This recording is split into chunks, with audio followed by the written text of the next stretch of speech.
I pledge allegiance to the flag of the United States of America and to the republic for which it stands, one nation, under God, indivisible, with liberty and justice for all.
According to Wikipedia, the USRC Active was one of the first 10 revenue cutters.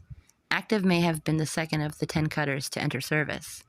The Columbian Sentinel on the 30th of April, 1791 noted, "A revenue cutter was launched at Baltimore, the 9th installation at Captain Stoddard's shipyard, and is considered by good judges a beautiful vessel. She is to be commanded, we hear, by Captain Gross, formerly the first lieutenant of the Continental frigate Confederacy." Active almost never made it into water. Apparently no shipbuilder in the Baltimore area was willing to build a cutter for the price offered by the government. Eventually, after an exasperated Secretary of the Treasury, Alexander Hamilton, offered to increase the payment by no more than 10%, and then threatened to have the Maryland cutter built in Virginia, David Stoddard of Baltimore agreed to build the cutter for the government's asking price. She was laid down in January 1791, and her keel entered the water on the 9th of April of that same year. When she was sold out of government service in 1798, she was described as having, quote, "a square stern, a square tuck, no galleries, and no figurehead," end quote. She was a two-masted topsail schooner with a single deck. It is also known how she was initially outfitted and equipped, thanks to the survival of a letter from her first master, Simon Gross, to Alexander Hamilton. Active seemed to have been plagued with problems from the start. For the first few months of her existence, she remained tied up in port. Gross, a man of known intemperance, had trouble hiring a crew at the wages the government offered. The pay in the merchant service proved to be much more lucrative. Gross also did not get along with his first mate. These problems manifested themselves, despite the name of the cutter, in a decided lack of activity. Baltimore's collector of customs complained that the merchant vessel's manifests, supplied to the Active by incoming ships, did not reach his desk for weeks, if at all. Relative incompetence among the officers and difficulty obtaining a full crew continually troubled the revenue cutter throughout its service life. Indeed, the collector wrote Hamilton in disgust that the cutter was, quote, "of no more advantage to the United States and perhaps much less than if she had been built and manned on the Lake Erie," end quote.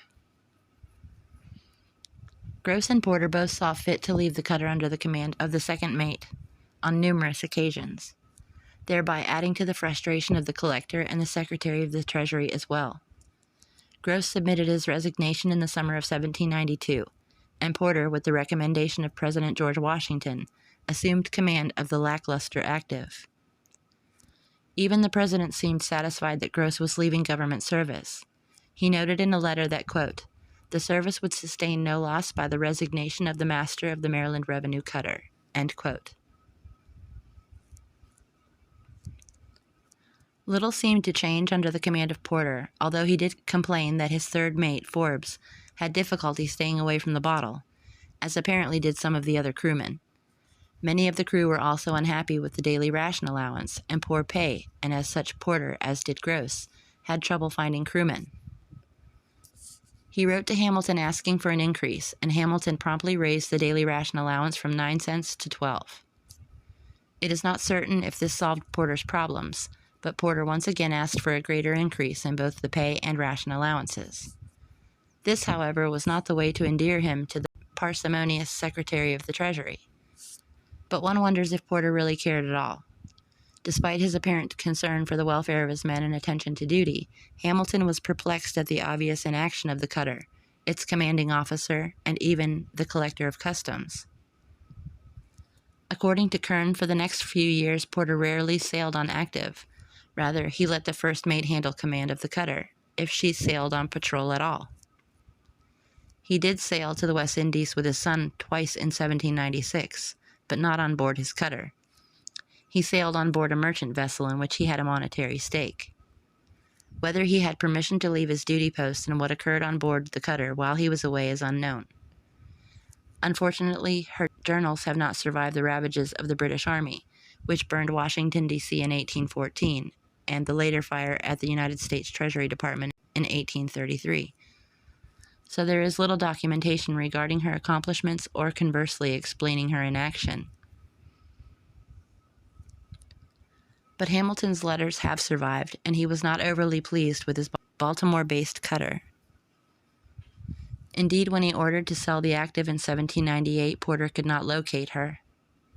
He eventually found her grounded in the mud of the riverbank outside Baltimore Harbor. She was sold at auction for $750, and her new owner sailed her to the West Indies and promptly sold her again. Porter stayed on the federal payroll for another year after his cutter had been sold. The cast of characters who paraded on, around, and nowhere near her decks continued to lead rather interesting lives. Porter went back into the merchant trade after failing to secure a commission in the Navy and ran into trouble in the courts under suspicion of barratry and fraud. He was apparently not convicted, and he eventually received a naval commission as the sailing master of a gunboat based at New Orleans in 1807, under the overall command of his son. It seems that David Jr. joined the Navy as a midshipman at the age of 19 and went on to have a distinguished career.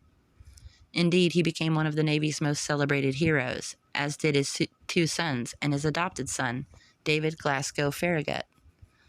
Not so the first master of the Active, Simon Gross. Gross had secured a commission as a first lieutenant in the Navy after leaving the Active, only to earn the wrath of another famous naval personage, Captain Thomas Truxton, who admonished him that, quote, "every drunkard is a nuisance, and no drunkard ought to be employed, and if employed he should never remain an officer with me," end quote.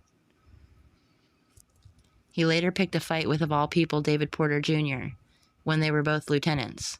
Gross made some rather insulting remarks about Porter's father, who, it will be remembered, was Gross's first mate on the Active. After a fistfight, Gross was dismissed from service, and then he enlisted as a seaman in the Navy. The last anyone heard of him, he was an oarsman on an officer's barge.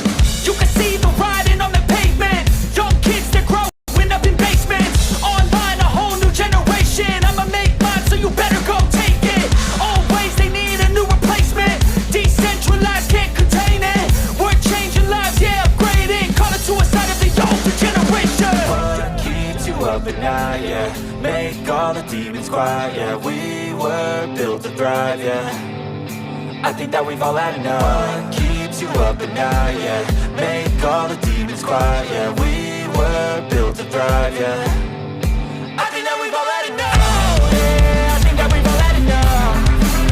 Sick of dealing with the old plan, they know that we're calling them wrong. You got me like, oh yeah, I think that we've all had enough. Sick of dealing with the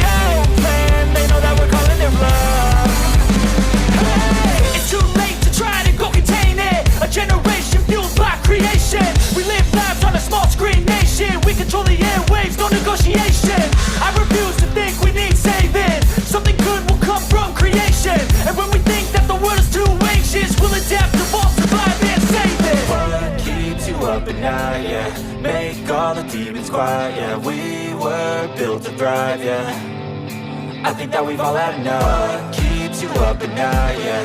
Make all the demons quiet, yeah. We were built to thrive, yeah.